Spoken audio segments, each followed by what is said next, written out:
Assalamualaikum, anak-anak. Waalaikumsalam warahmatullahi Waalaikumsalam, Kak. wabarakatuh. Apa kabarnya?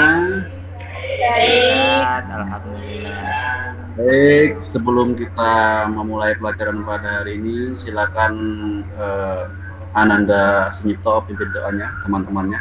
Ya, Silakan. untuk mengawali kegiatan pada hari ini, ketua mulai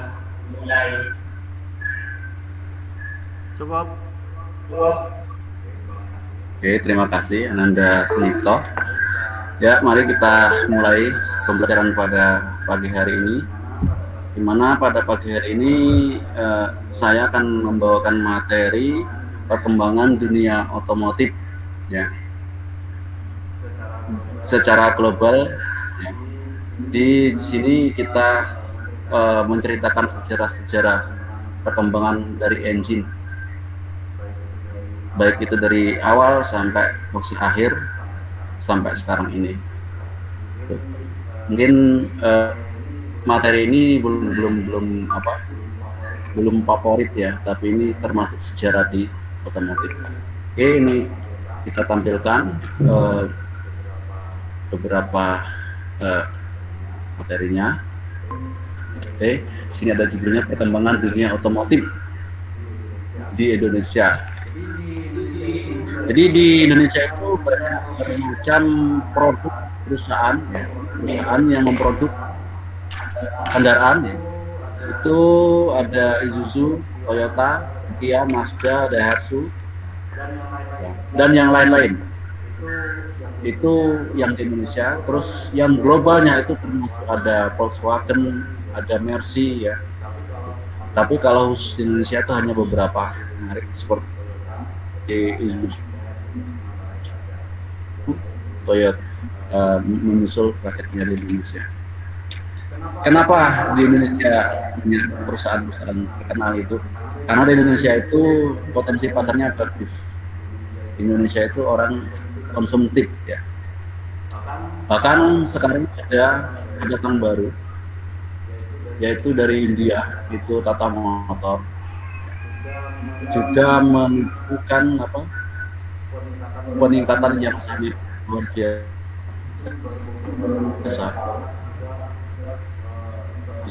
di sekitar 41,3 miliar. Itu menambah kapasitas pabrik di daerah Karawang 2. Karamayuda 3 miliar sebagai pemegang merek Mitsubishi juga tidak mau kalah dengan menyiapkan investasi sekitar 250 miliar untuk membangun pabrik baru di Pulau Gadung. Nissan juga telah menyiapkan investasi sebesar 400 juta US dollar untuk menambahkan kapasitas dari 100 unit menjadi 250.000 unit, dan masih banyak pesaing lainnya. Itu secara untuk industrinya. Makanya kita harus paham dulu persaingan dunianya dalam perakitan kendaraan bermotor. Saya tampilkan beberapa perkembangan, ya, di bidang teknologinya dengan transmisi. Pertama di transmisi. Pada zaman awalnya transmisi itu keluar banyak kendaraan itu bertransmisi manual dan bakal hanya 3 kecepatan.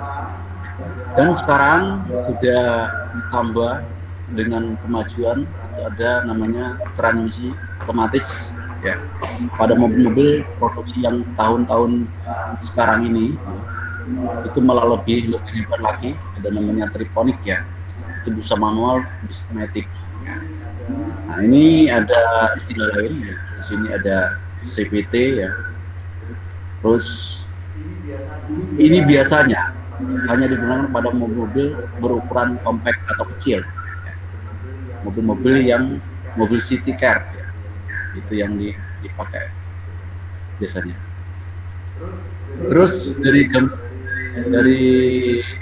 itu, ya, saya akan tampilkan gambar-gambar mobil, ya, yang sebelumnya, generasi tua. Nah, ini kayaknya mobil ini antik sekali, ya. Nah, mobil ini biasa pernah dipakai oleh presiden pertama kita, ya, Bapak Soekarno, Insinyur Soekarno.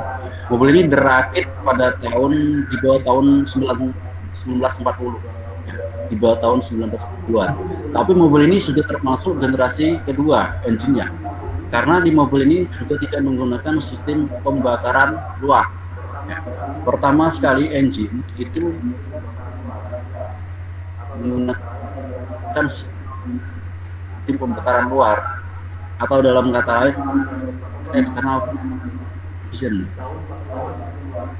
Nah, setelah mengalami evolusi dan perkembangan dunia otomotif di tahun 40 internal combustion atau pembakaran luar. Kenapa demikian? Jika menggunakan external combustion, otomatis untuk produksi atau operasionalnya sangat tinggi.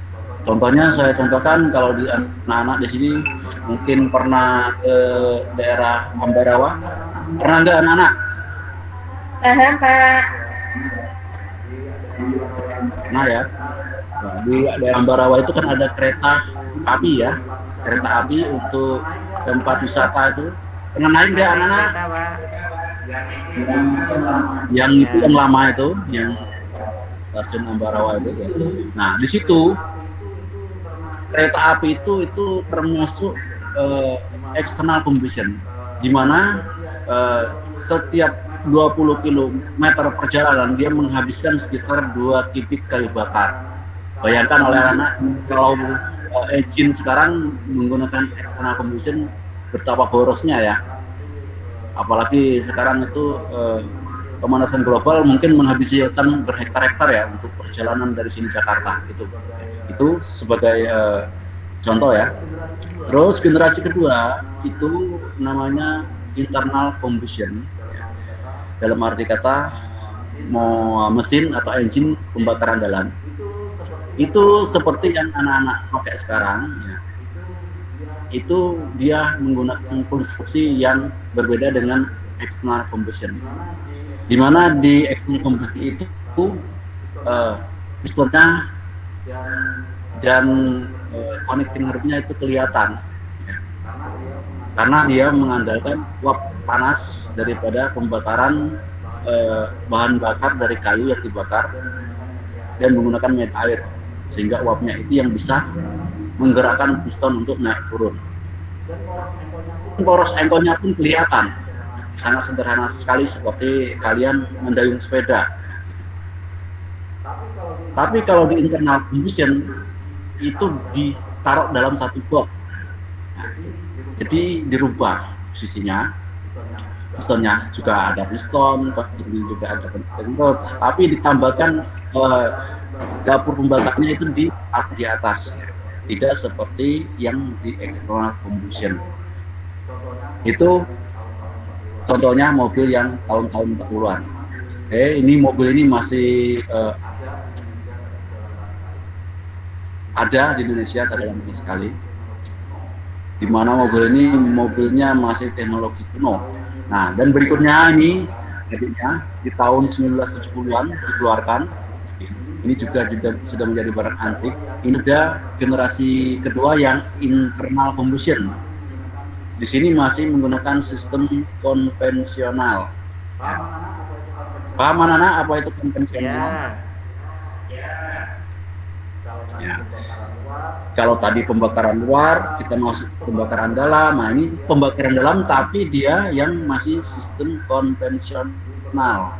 Ya. Jadi perlu anak-anak ketahui bahwa engine itu bermacam tipe, ya. Tidak satu generasi itu tidak tentu sama, tergantung pabrikan yang membuat. Nah, di sini terjadi persaingan seperti yang digambar ini di tahun 70-an ini bagus lah. Oke. Ini sudah masuk ke konvensional ya anak-anak ya. Oke, kita lanjutkan berikutnya. Gambar berikutnya. Nah, di sini ini yang tipenya sudah injeksi atau EV, engine fuel injection. Ya, ini di tahun 2000-an. Akhirnya di tahun 2000-an Ini yang kebetulan saya tampilkan ini merek Toyota ya. Sebenarnya tidak boleh tampilkan mereknya, tapi nggak apa-apa, ini untuk pembelajaran saya akan kasih tahu. Di sini termasuk generasinya pertama dari EVI ya, dari EVI, engine oil injection ya. Kira-kira anak-anak paham nggak apa itu engine oil injection? Itu kan bahasa Jawa kunonya kayak gitu. Kira-kira kalau di Indonesia kan gimana? Mungkin Ananda Sunyipto bisa menjelaskan apa EV itu. Pak, full injeksi, menggunakan injeksi Pak. Oke, jawaban sudah bagus, tapi kurang ditambahkan sedikit ya, saya tambahkan sedikit. EPI itu kalau di bahasa standarnya engine oil injection. Nah, kalau dibahasakan secara gampangnya, mesin ya yang bahan bakarnya diinjeksikan ya tidak menggunakan karburator lagi. Kalau yang konvensional dulu itu menggunakan karburator. Itu gampangnya kayak gitu ya. Bisa dimengerti ya?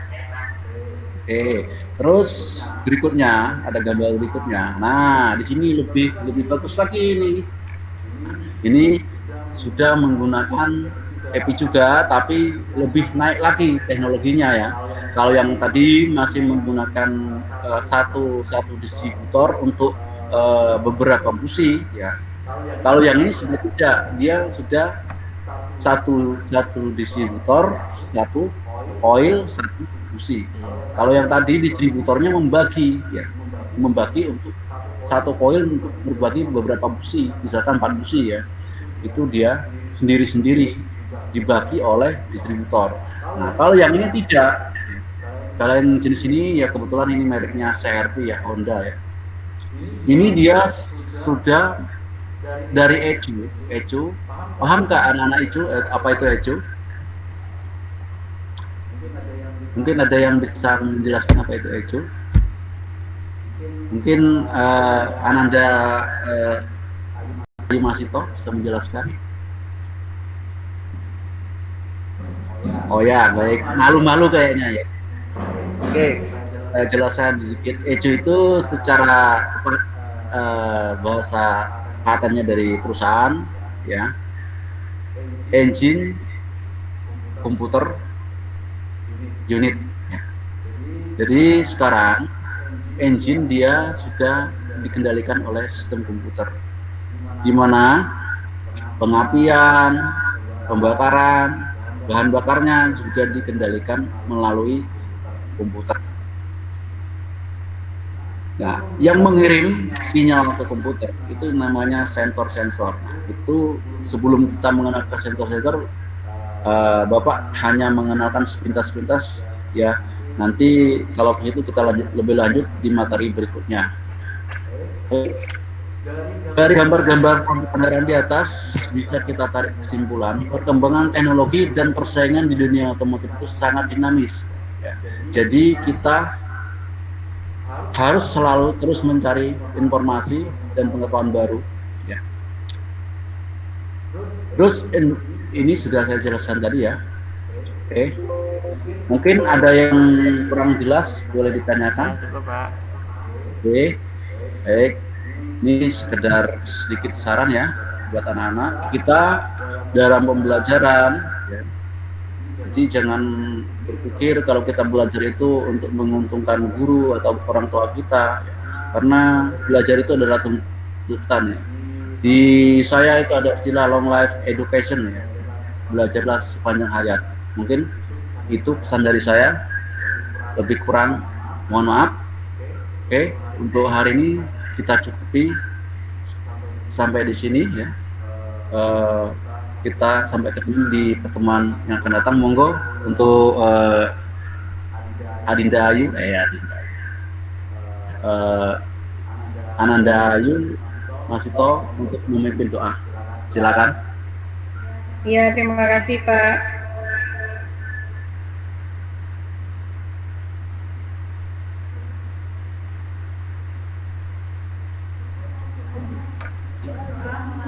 Berdoa mulai. Berdoa selesai. Baik, terima kasih Ananda Ayu. Kita cukupkan sekian, lebih kurang mohon maaf. Assalamualaikum warahmatullahi wabarakatuh. Waalaikumsalam warahmatullahi wabarakatuh.